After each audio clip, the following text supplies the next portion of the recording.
বিষয়ক সম্পাদক এবং নারী ও শিশু অধিকার ফোরামের সম্মানিত সদস্য জনাব তাইফুল ইসলাম টিপু।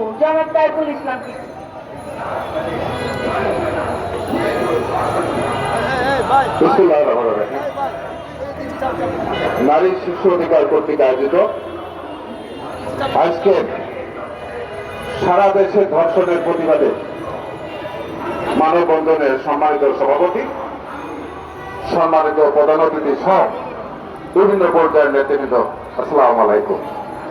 বক্তব্য রাখবেন নেতৃবৃন্দ।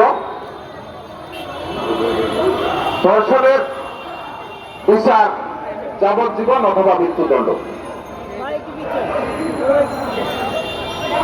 তো আজকে ছাত্রলীগের এই ধর্ষণ আজকে নতুন নয়, জাহাঙ্গীরনগরের এই ধর্ষণ আজকে নতুন নয়। 71 থেকে 75 পর্যন্ত যখন রাষ্ট্র ক্ষমতায় আজকে যিনি রাষ্ট্র ক্ষমতায় আছেন তার বাবা যেদিন রাষ্ট্র ক্ষমতায় ছিলেন সেদিনকে এভাবে বিভিন্ন বিশ্ববিদ্যালয়ের ছাত্রীদেরকে ধর্ষণ করা হয়েছে। আমি রাজশাহী বিশ্ববিদ্যালয়ের ছাত্র ছিলাম। রাজশাহী বিশ্ববিদ্যালয় সেদিনকে ডুলুরা মুন্নুজান তাপসী হল থেকে মেয়েদেরকে নিয়ে যে বিভিন্ন হোটেলে রঙ্গমঞ্চ করেছে। সেই কারণে তাপসী হলে মুন্নুজান হলের মেয়েরা পুরুষাঙ্গ কেটে দিয়েছিল, সেই কারণে আর কখনো বিয়ে করতে পারে নাই। এই কথাটা কেন বললাম? যে এইটা আওয়ামী লীগের জন্মগত বৈশিষ্ট্য, আর এদেরকে পুরস্কৃত করাই আওয়ামী লীগের বৈশিষ্ট্য। এই জাহাঙ্গীরনগর বিশ্ববিদ্যালয়ে মালিক যখন সেঞ্চুরি করেছিল ধর্ষণের, সেদিনকে এই মালিককে বিদেশে পাঠিয়ে পুরস্কৃত করেছিল বর্তমান তথাকথিত প্রধানমন্ত্রী। আজকে আমি বলতে চাই, শুধুমাত্র ছাত্রীরাই ধর্ষণ হচ্ছে না, সমগ্র জাতি এখন ধর্ষিত, সমগ্র জাতিকেই ধর্ষণ করছে।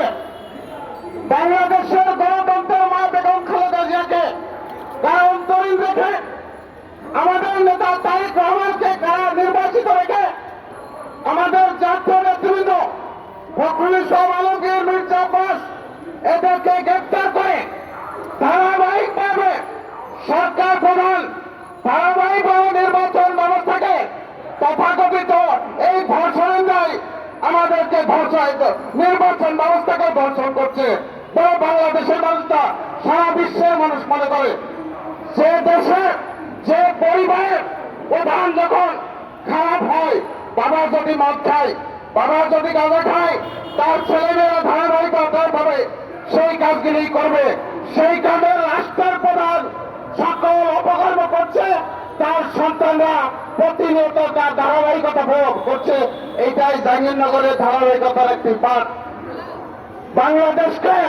বাংলাদেশের সার্বভৌমত্বকে কয়েকদিন আগে দেখেছেন আমাদেরকে বিডিআরকে হত্যা করেছে। ভারত কিছুদিন বাংলাদেশের সার্বভৌমত্বকে ধর্ষণ করেছে। এখন চীন এবং রাশিয়া ভাগ নেওয়ার চেষ্টা করছে আমাদের সার্বভৌমত্ব দখলের পথে। সেই কারণে আমাদেরকে মনে রাখতে হবে, এই সরকার এই দেশের সার্বভৌমত্বকে সকল রাষ্ট্র ব্যবস্থাকে বন্দী রেখে এই জাহাঙ্গীরনগরের ন্যায় ধর্ষণ করছে।